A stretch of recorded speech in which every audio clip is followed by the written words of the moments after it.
Isaiah 10. Woe to those who make unjust laws, to those who issue oppressive decrees, to deprive the poor of their rights, and withhold justice from the oppressed of my people, making widows their prey, and robbing the fatherless. What will you do on the day of reckoning, when disaster comes from afar? To whom will you run for help? Where will you leave your riches? Nothing will remain but to cringe among the captives, or fall among the slain. Yet for all this, his anger is not turned away.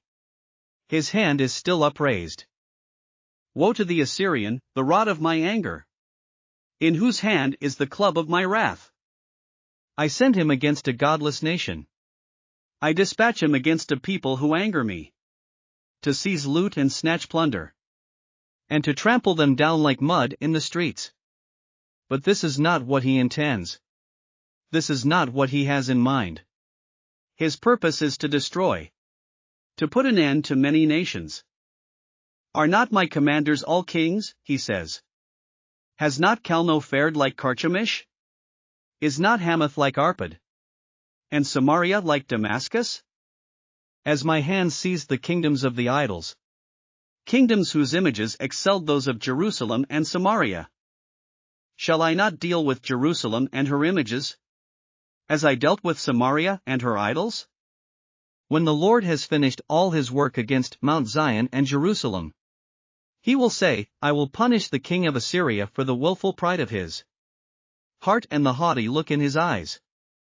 For he says, by the strength of my hand I have done this, and by my wisdom, because I have understanding, I removed the boundaries of nations. I plundered their treasures. Like a mighty one I subdued their kings. As one reaches into a nest, so my hand reached for the wealth of the nations. As people gather abandoned eggs, so I gathered all the countries. Not one flapped a wing, or opened its mouth to chirp. Does the axe raise itself above the person who swings it? Or the saw boast against the one who uses it?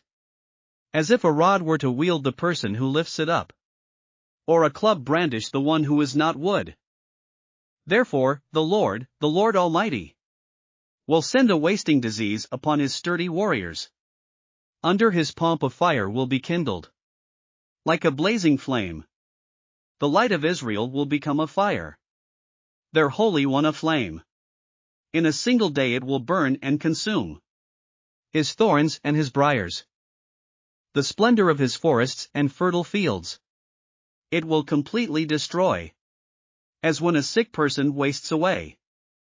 And the remaining trees of his forests will be so few, that a child could write them down.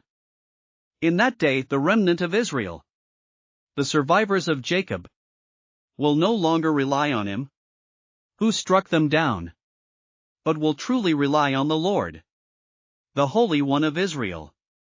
A remnant will return, a remnant of Jacob will return to the mighty God. Though your people be like the sand by the sea, Israel, only a remnant will return. Destruction has been decreed, overwhelming and righteous. The Lord Almighty, will carry out the destruction decreed upon the whole land. Therefore this is what the Lord Almighty, says. My people who live in Zion, do not be afraid of the Assyrians, who beat you with a rod, and lift up a club against you, as Egypt did. Very soon my anger against you will end, and my wrath will be directed to their destruction. The Lord Almighty will lash them with a whip, as when he struck down Midian at the rock of Oreb. And he will raise his staff over the waters, as he did in Egypt. In that day their burden will be lifted from your shoulders, their yoke from your neck. The yoke will be broken, because you have grown so fat. They enter Iath. They pass through Migron. They store supplies at Michmash. They go over the pass, and say, we will camp overnight at Geba. Ramah trembles. Gibeah of Saul flees. Cry out, daughter Gaulim. Listen, Laishah. Poor Anathoth. Madmenah is in flight. The people of Jebim take cover. This day they will halt at Nob. They will shake their fist. At the mount of daughter Zion. At the hill of Jerusalem. See, the Lord Almighty, will lop off the boughs with great power. The lofty trees will be felled. The tall ones will be brought low. He will cut down the forest thickets with an axe. Lebanon will fall before the mighty one. Thanks for listening to another chapter of the Bible. At My Faith Fuel, we believe a good coffee fuels your faith and energizes your day.